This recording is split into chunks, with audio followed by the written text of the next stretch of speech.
tous autant que nous sommes. Nous cherchons un sens à notre vie. Mais combien parmi nous finissent vraiment par le trouver? Ce monde est rempli de plaintes, de gémissements et de douleurs. Les hôpitaux sont inondés de monde, de personnes à la recherche de soulagement. Les prisons sont remplies d'hommes en quête de justice et des foyers sont menacés de destruction. Partout dans le monde, il y a la famine, la guerre et tout ce qui terrifie.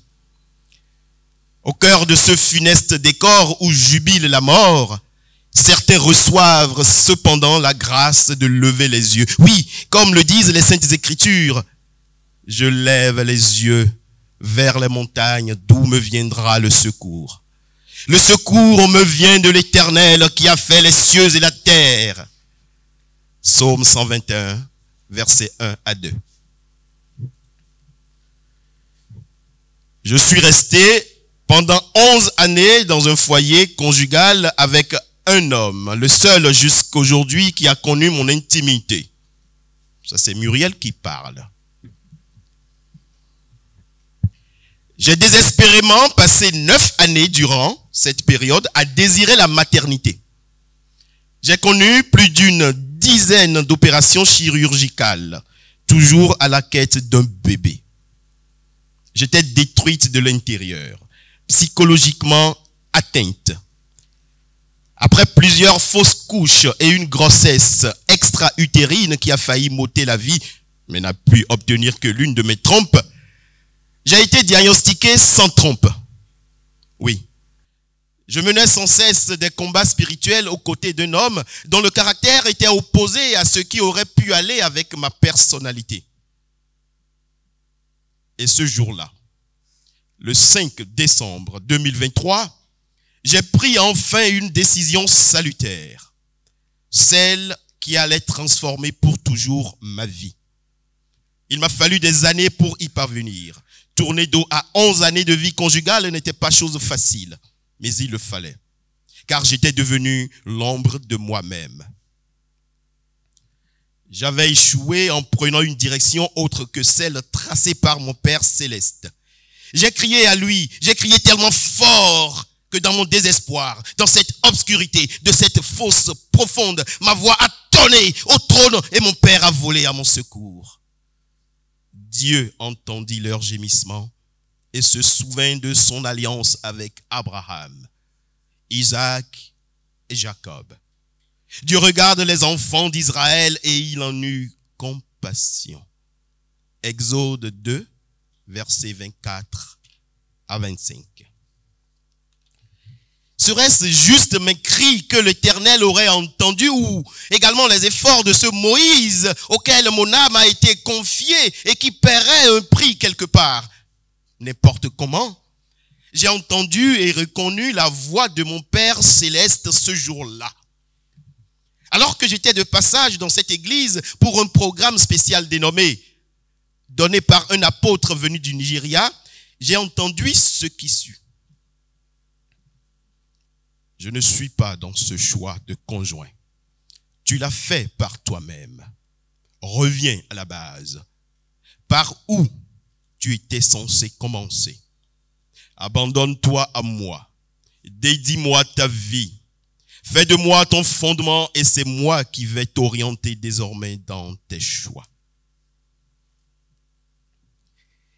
À l'écoute de cette voix qui résonnait dans mon cœur, j'étais prostré, en larmes, en sueur et toute tremblante. J'ai commencé par demander pardon à Dieu en prenant la résolution de suivre désormais ses instructions.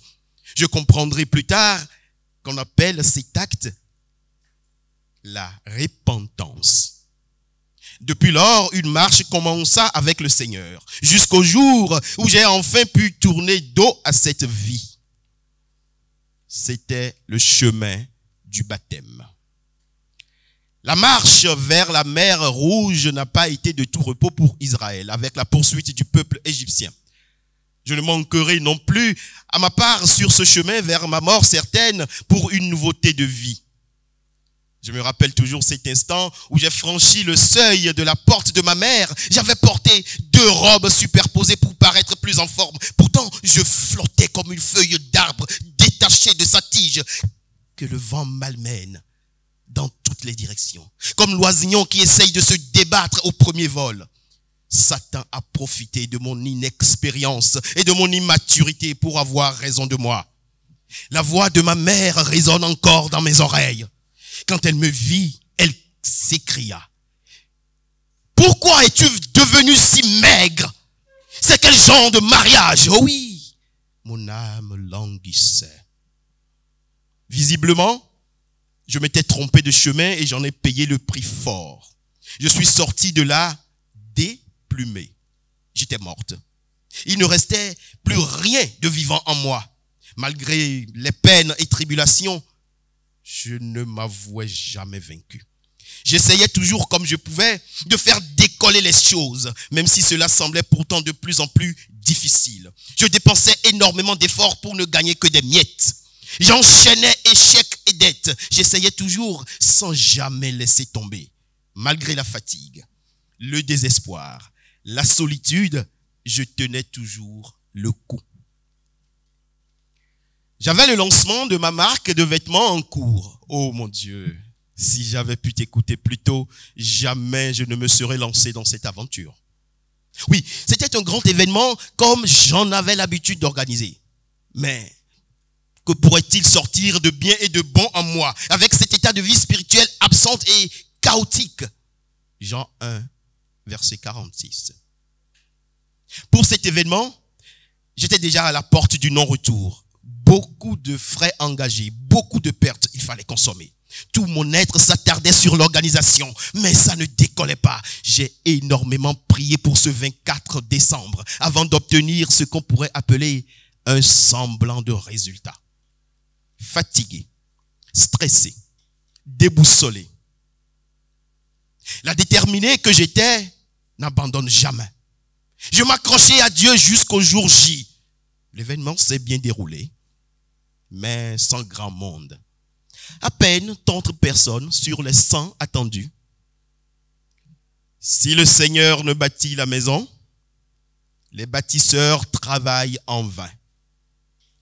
Si le Seigneur ne garde la ville, c'est en vain que les gardiens veillent. Psaume 127, verset 1. Dieu n'était pas dans ce projet. Les conséquences étaient larmoyantes et sans précédent. 300 000 francs de dette. Oui, action de grâce, n'est-ce pas? Pour ceux qui s'y connaissent en organisation, finir avec 300 000 francs de dette, c'est parfois une grâce. Mais pour moi, c'était un échec. Je brûlais au plus profond de moi. Pour la première fois de mon existence, j'ai voulu tout abandonner. Ne plus jamais essayer quoi que ce soit. Me reposer simplement. J'étais avachi. Le lendemain, c'était Noël. Je décidais simplement de tout évacuer de mon cerveau et de profiter de cette belle fête. Mais on dirait qu'une boule s'était coincée au travers de ma gorge. Je la négligeais, affichant une bonne humeur que je forçais. Hélas, il fallait m'extérioriser. Face à moi-même, le 26 décembre, j'ai craqué. Au devant de mon père, j'ai demandé pourquoi je vivais finalement. Si c'est pour souffrir autant. Plus rien ne marchait et maintenant je dois faire face à des dettes. J'étais épuisé. Je n'en peux plus. Père, aide-moi. Après un moment de méditation, j'ai compris que j'avais forcé cet événement. C'est alors que je suis entré en repentance et j'ai retrouvé une force. Le mot désespoir venait de se séparer de ces 3 premières lettres. Je me suis levé avec la force de réessayer et surtout d'y arriver. J'ignore ce qui m'attendait après cette décision, mais je venais de reprendre courage.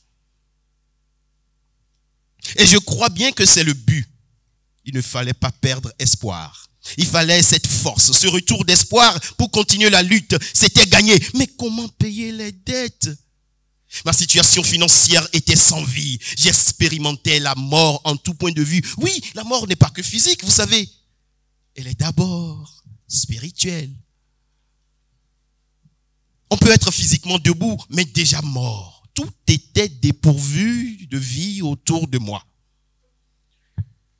je me suis mis à réfléchir sur comment payer mes dettes. J'avais tellement prié sans réponse. L'unique issue qui se présentait à moi était de vendre tout ce qui me restait comme bien.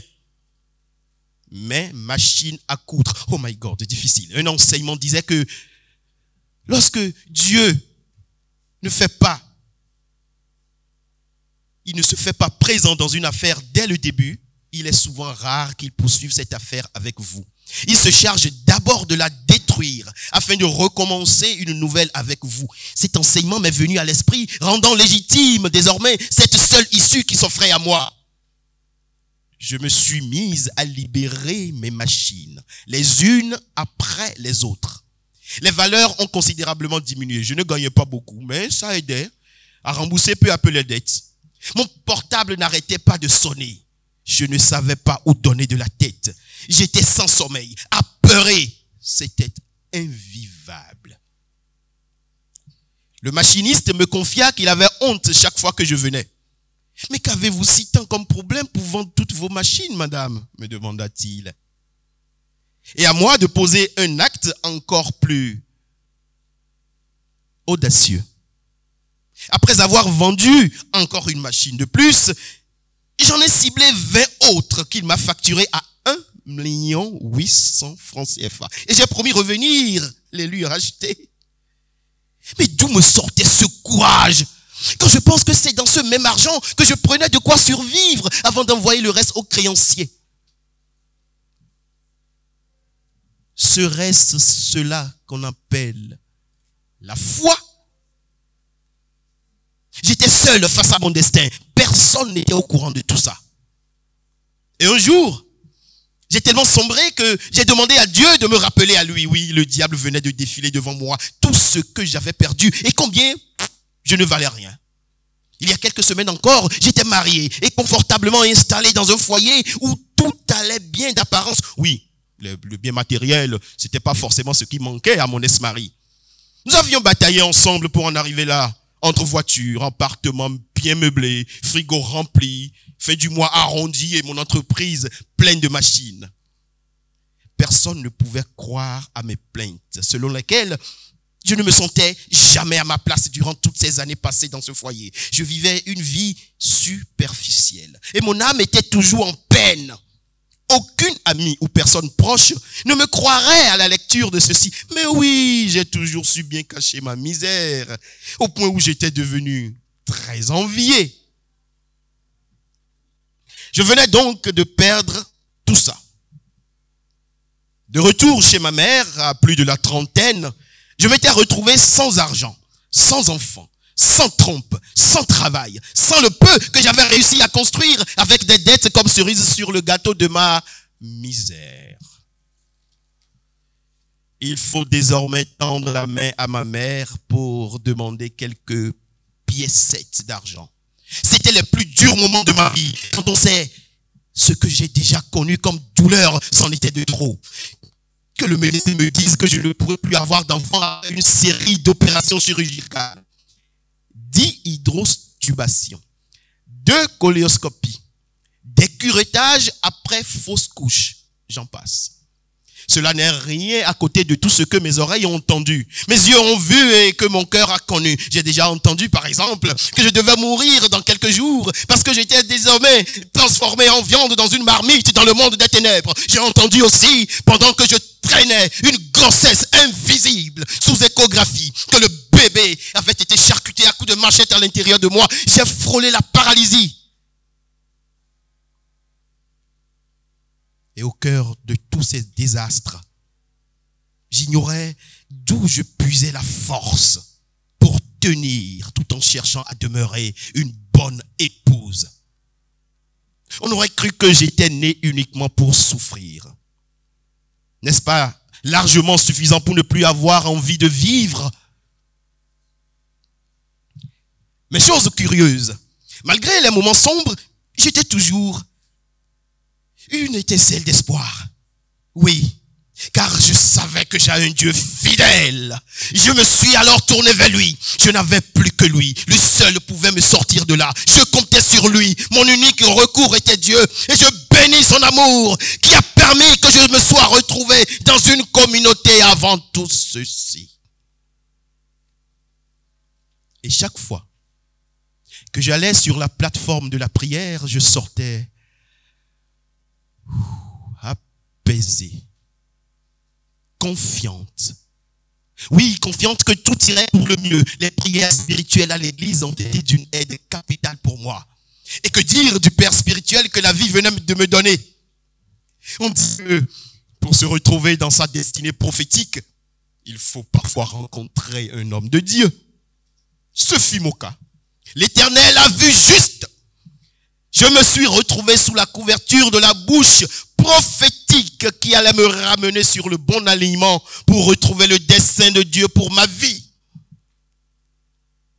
Sauf qu'après confession de foi, il y a un cheminement à faire, un prix à payer. Après ma rencontre avec le Christ, je fis la connaissance de ma famille chrétienne, la ville refuge, qui allait me délivrer des mains du vengeur de sang. L'église de ville, mon église. Mes brebis reconnaîtront ma voix, dira le Père. J'étais convaincu que c'était le plan de Dieu que je trouvais dans ce ministère, car au-delà de l'invitation de Clémence qui m'y avait conduite pour la première fois, c'est la voix de Dieu qui m'a porté à y rester. Toutes les fois où j'ai mis les pieds dans ce ministère, sans connaître le prophète, on dirait que je lui racontais ma vie. Il me servait toujours le plat que j'avais envie de manger. Mais maintenant, parlons du prix à payer. Assoiffé par la parole de Dieu, des enseignements du prophète, réconfortants et pleins d'espoir, je ne voulais rien rater des programmes de l'église. J'étais convaincu chaque fois qu'une solution se cachait dans le prochain enseignement. Et chose curieuse, ce fut le cas. Je prenais toujours la route pour m'y rendre. Malgré mon extrême pauvreté et la grande distance qui me séparait de l'église, j'étais déterminé. Je ne peux compter le nombre de fois où j'ai pris la route, ventre affamé, de Tankpé, dans Bomé-Calavi, jusqu'à Védoko, dans Cotonou, pour les cultes. Le temps n'était pas rose pour ma mère non plus. Janvier 2024 était un mois noir pour moi. Entre l'ulcère chronique, la fatigue, la faim et les marches, j'étais à bout. Mais j'étais convaincu que Dieu était mon unique espoir. Ma mère criait parfois, « Ne va pas t'effondrer sur la route. » Est-ce forcé de se rendre à l'église? Mais je ne l'écoutais pas. Je tenais ferme jusqu'au jour où Dieu m'appela à me retirer, car il avait à me dire. Ce mois, debout, était fini. Mais j'avais soif de Dieu de plus belle. C'était un samedi soir. Et je n'avais de nouveau rien sur moi pour aller à l'église le lendemain. L'envie me prenait pourtant d'y aller. J'ai d'ailleurs, mû par la foi, apprêté une tenue. Dieu allait faire quelque chose. J'ai alors saisi ma Bible. Je suis tombé sur un passage qui interpellait plutôt mon prophète selon ma compréhension à la lecture. Après méditation, je reçois comme message qu'il fallait lui en parler. Alors j'ai obéi. J'ai écrit au prophète, lui expliquant la situation. Il m'a dit de venir, puisqu'il allait prendre mon déplacement en charge. Ce qu'il fit. Le lendemain, à l'église, le message était puissant et poignant. Dieu me parlait. J'ai reconnu sa voix et pris la décision sur le champ de me retirer pendant 3 jours pour chercher sa face. Je ne l'avais jamais fait, mais je devrais le faire. C'était donc parti pour 3 jours de retraite. J'avoue que Dieu m'avait réellement appelé. Sur cette montagne, il m'y attendait. Tout était spirituel. Alors, une nouvelle Muriel est descendue. Je venais de trouver grâce près du Père. Alors, qu'est-ce qui s'est réellement passé sur cette montagne? Comment la nouvelle Muriel a pu bien naître? Quelle est la suite de ce fabuleux récit? Il faudra malheureusement ou heureusement attendre de lire le livre dans son entièreté pour le découvrir.